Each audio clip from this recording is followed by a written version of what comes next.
Friends, आज एक हम घटना से शुरुआत करेंगे पोस्ट में। कुछ महिलाएं अजनबी लोगों को घर में एंट्री दे देती हैं। हाल ही में एक महिला ने मेहंदी वाले को अपने घर में एंट्री दी, जिसने आपका अपना नाम भी गलत बताया और कुछ सही नाम पूछने पर वह भड़क उठा और गालियां देने लगा। महिला अकेली थी और घबरा गई। वह अप्रॉक्स रूप से गालियां दे रहा था। महिला ने अपनी मित्र को फ़ोन लगाया कि क्या अब वो पूरा हो सकता है मेरे घर वालों के साथ, मेरे साथ मैं अकेले रहती हूँ। और उसको तमाम चिंता सताने लगी। यही नहीं, वो कुछ भी कर सकता है। आपकी थोड़ी सी गलती आपके लिए जानलेवा हो सकती है, आपके घर वालों के लिए खतरा बन सकती है और आप ठगी जा सकती हैं। बात कहीं तक भी जा सकती है नहीं, आए दिन ऐसी घटनाएं होती रहती हैं। इसलिए आप सावधान रहें।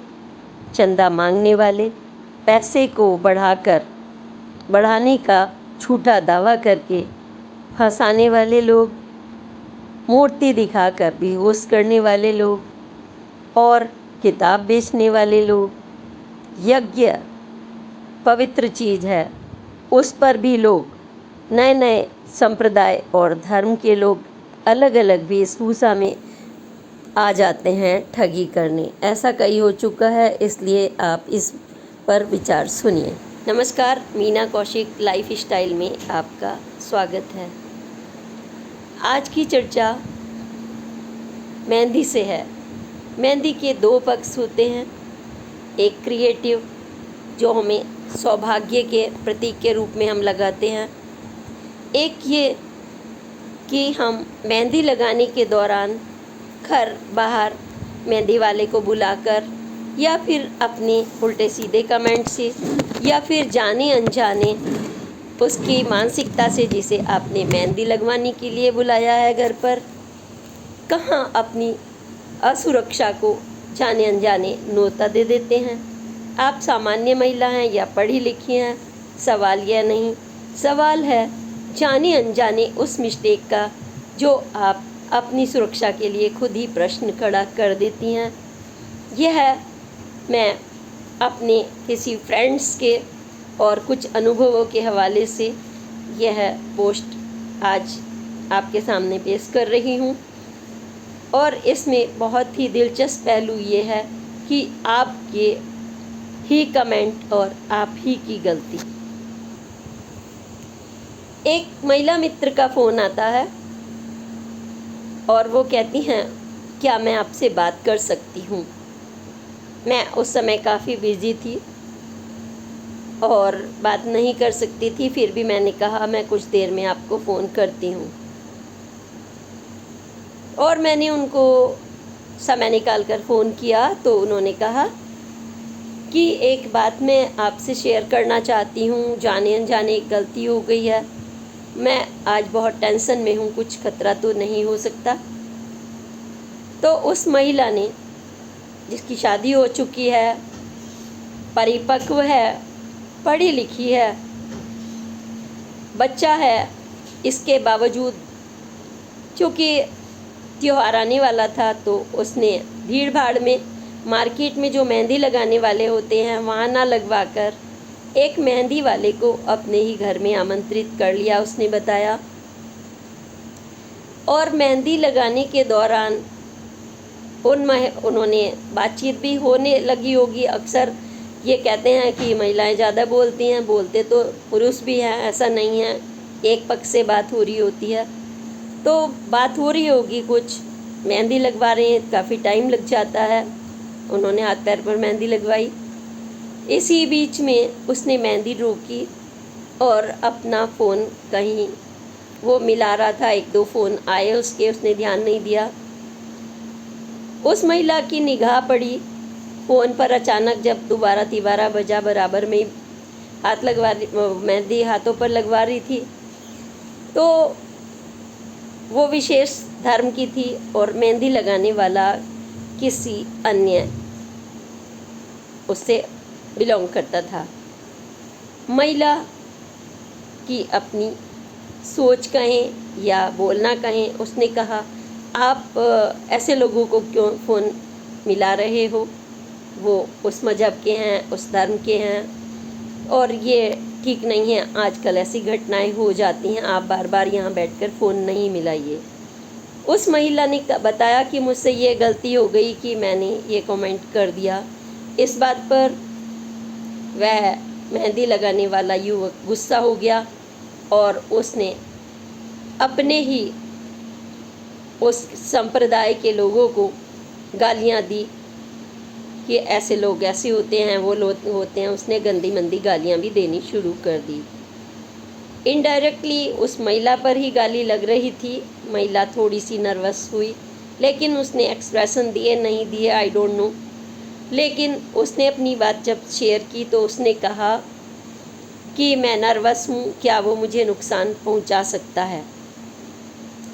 तो जो मैच्योर महिला मित्र थी उसने कहा कि नहीं, इतनी छोटी छोटी बात पर ऐसा तो नहीं होता, लेकिन आपके बीच में क्या चर्चा हुई यह विषय अलग है, क्योंकि आपने संक्षेप में बताया। हो सकता है मुद्दा बड़ा हो और वो आपके विचारों से असहमत हो, या फिर वो इतना आवेगी हो कि उसे आपकी बात अच्छी नहीं लगी और बदले की भावना, रिवेंज की भावना, ये छोटी छोटी बातें पैदा करती हैं।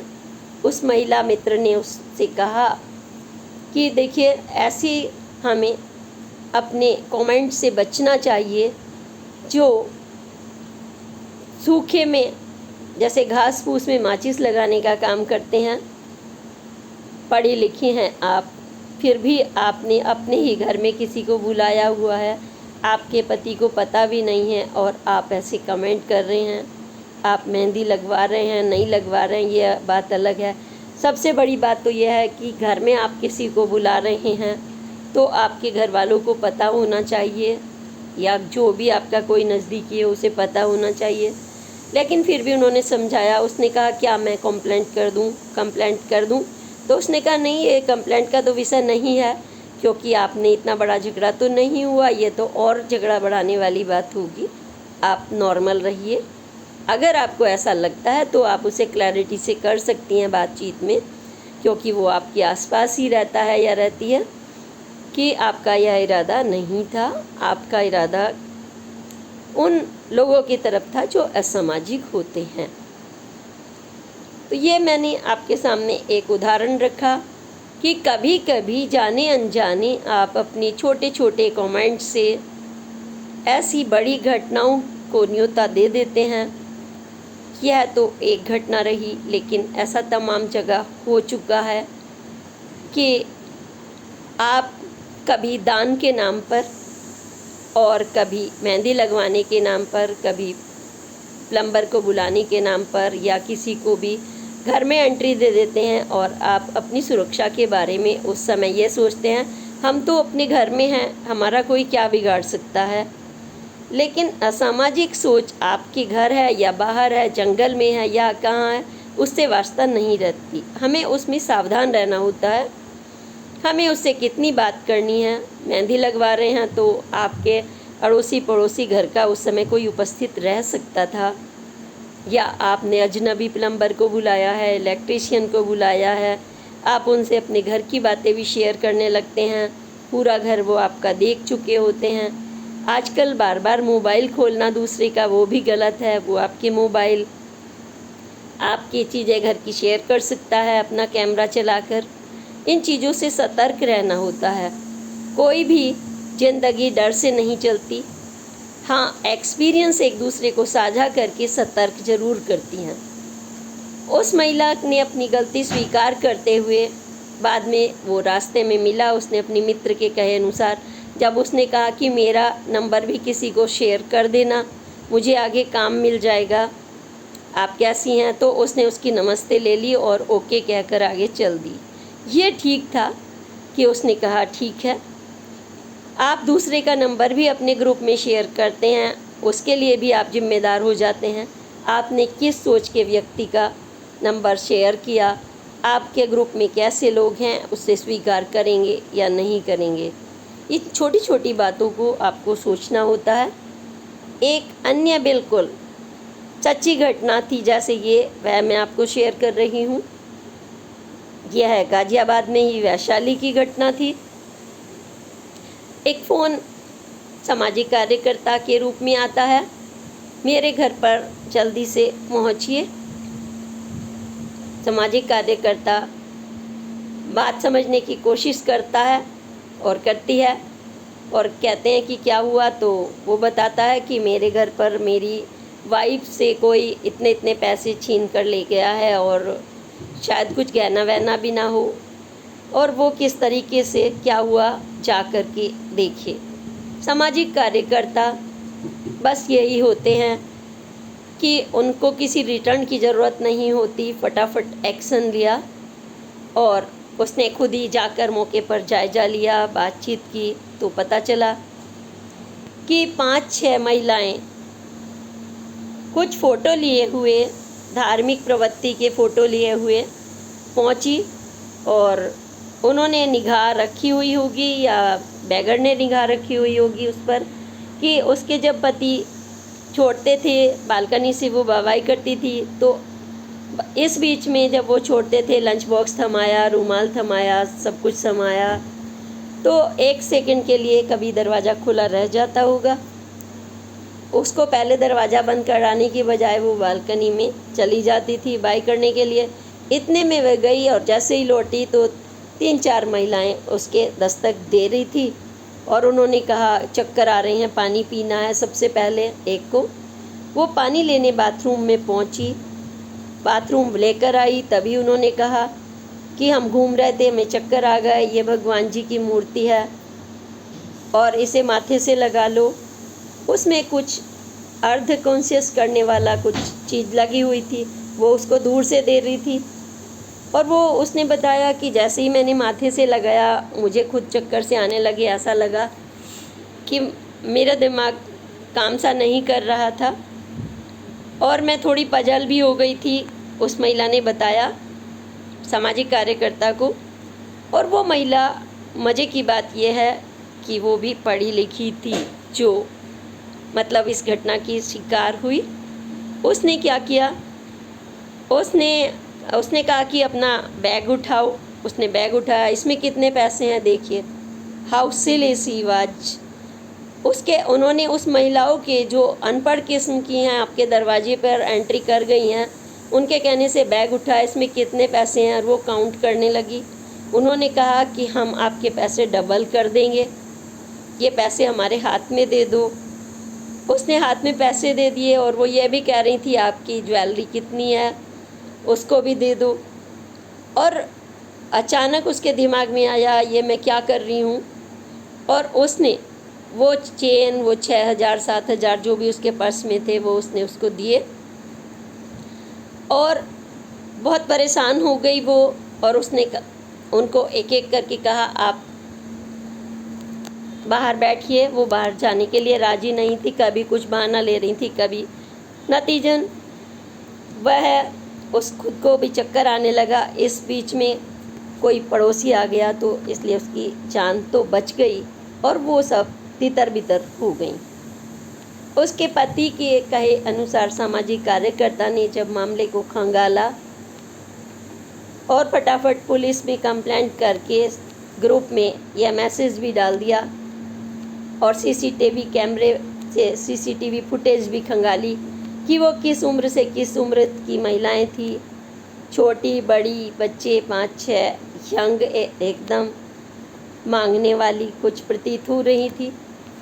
उसको फटाफट ग्रुप में डाला गया, और ग्रुप में पता चला कि वह वैशाली सेक्टर से दूसरे वैशाली सेक्टर पहुंच चुकी थी, और वहां उनको धरपकड़ कर लिया गया, और उनसे वो पैसे भी बरामद किए गए।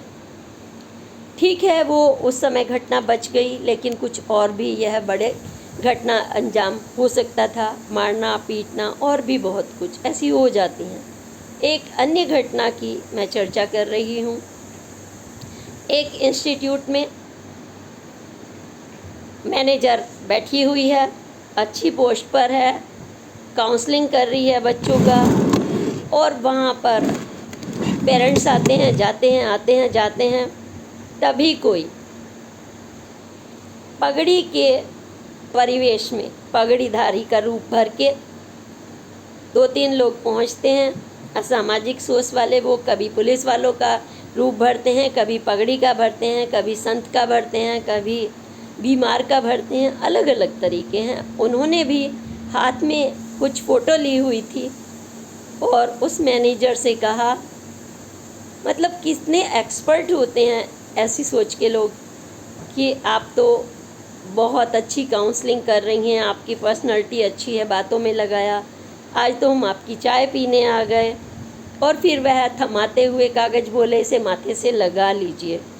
But she was aware of that कि इस टाइप की घटनाएं होती हैं। उसने कहा, नहीं, मैं अपने घर के मंदिर में ही पूजा करती हूँ, बाहर के कागज़ों से और इस तरह से नहीं करती, आप अपने माथे से लगाइए।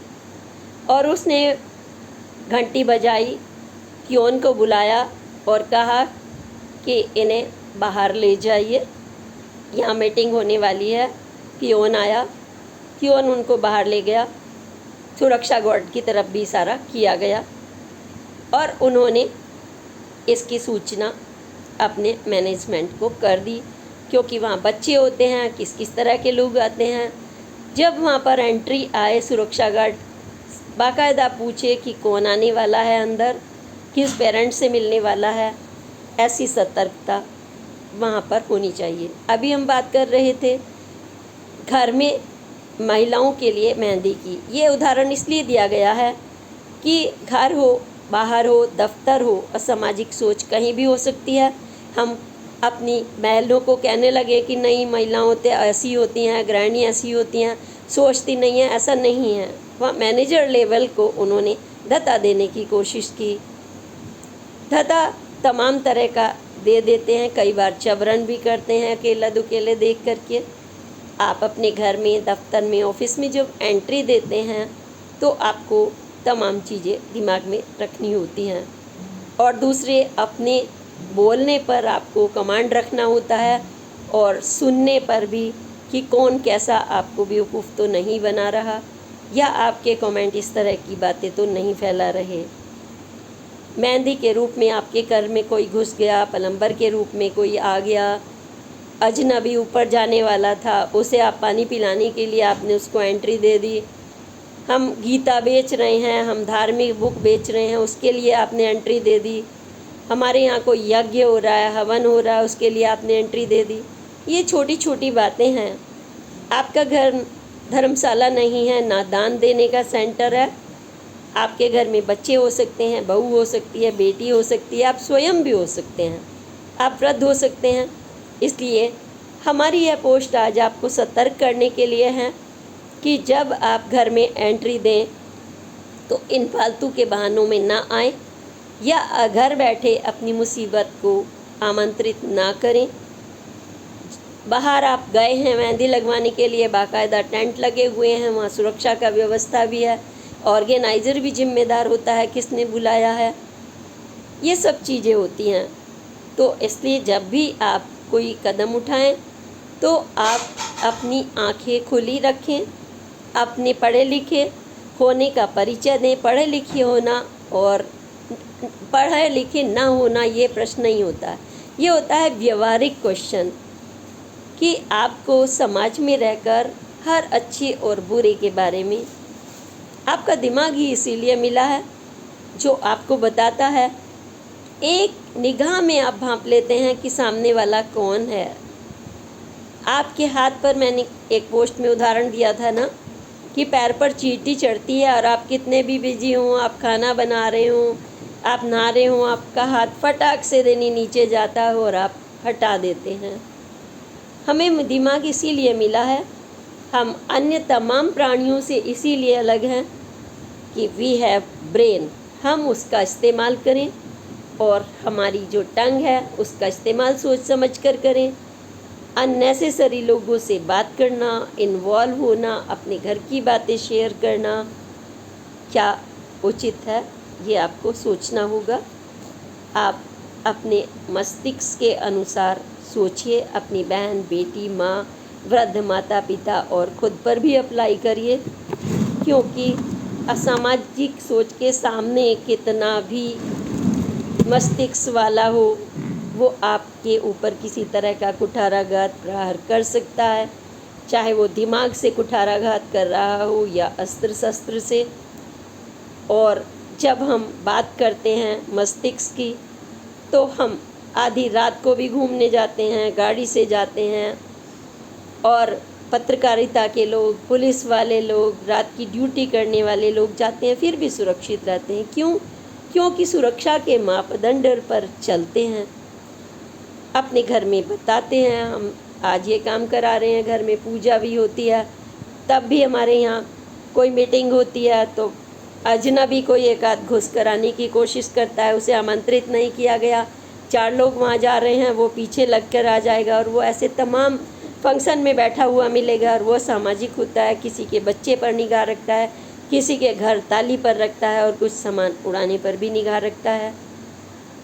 इसलिए मैं फिर से कहूँगी, सतर्क रहिए, सावधान रहिए, अपने मस्तिष्क का इस्तेमाल कीजिए, स्वस्थ रहिए, सशक्त समाज का निर्माण करिए, और अपनी कोई भी इस तरीके की घटना हो तो शेयर करिए। आपको पोस्ट अच्छी लगी हो और आपको जानकारी पूर्ण लगी हो तो आप इसको लाइक करिए, और प्लीज़ आपसे यह भी करूँगी, सब्सक्रिप्शन करना ना भूलें, सब्सक्राइब करें, क्योंकि मीना कौशिक लाइफ स्टाइल आपका आईना है, और ये आईना यहाँ से बैठकर दूर देश तक ये चाहता है कि आपके अनुभव दूसरों के काम आए, आपकी नई पीढ़ी ऐसे चैलेंजेस को चुटकी में ले सके, वो किसी से डरे नहीं, उसे पता हो कौन हमारा बुद्धू बनाने पर तुला है। सोशल मीडिया से भी आप सीख रहे हैं, आप सबसे सीख रहे हैं, आप स्कूल में भी सीख रहे हैं। आज की पीढ़ी इसीलिए तो हमसे 4 कदम आगे है। अपने बच्चों की मजबूती के लिए आप भी मजबूत बनिए, स्वस्थ रहिए, सतर्क रहिए, और मेरी पोस्ट को ज़्यादा से ज़्यादा शेयर करिए। नमस्कार, जय हिंद, जय भारत।